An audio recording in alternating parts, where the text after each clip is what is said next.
Les articles 65, paragraphe 1er et 86, paragraphe 1er de la loi du 3 juillet 1978 définissent la clause de non-concurrence comme étant la clause par laquelle l'ouvrier ou l'employé s'interdit, lors de son départ de l'entreprise, d'exercer des activités similaires, soit en exploitant une entreprise personnelle, soit en s'engageant dans un employeur concurrent ayant ainsi la possibilité de porter préjudice à l'entreprise qu'il a quittée en utilisant pour lui-même ou au profit d'un concurrent les connaissances particulières à l'entreprise qu'il a acquises dans celle-ci en matière industrielle ou commerciale.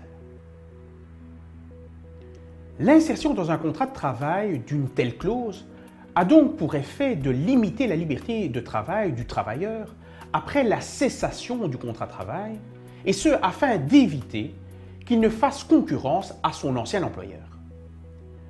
Pour qu'on parle de concurrence, il faut que 4 éléments soient présents.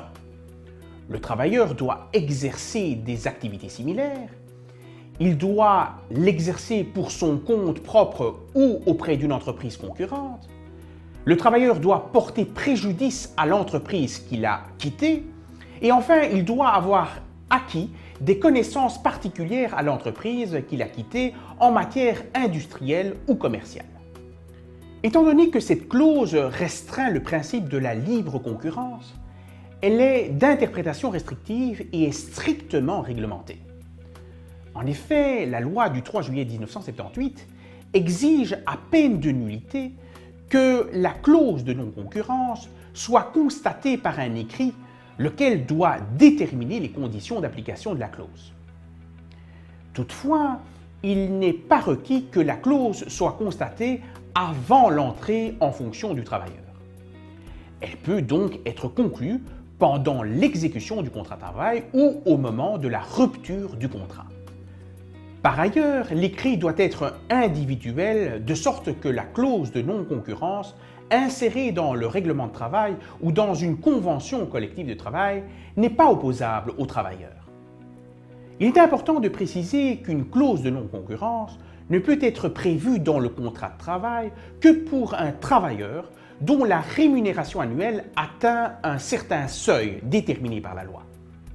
Ce seuil est fixé à 33 203 €, montant à compter du 1er janvier 2015, et s'apprécie au moment où la relation de travail prend fin. En dessous de ce montant, la clause de non-concurrence est réputée inexistante et ne peut produire aucun effet juridique. En outre, la clause de non-concurrence doit respecter certaines conditions de fond. Tout d'abord, la clause doit se rapporter à des activités similaires. Il en résulte que si l'entreprise concurrente n'exerce pas d'activité similaire à l'entreprise quittée, la clause ne trouvera pas à s'appliquer.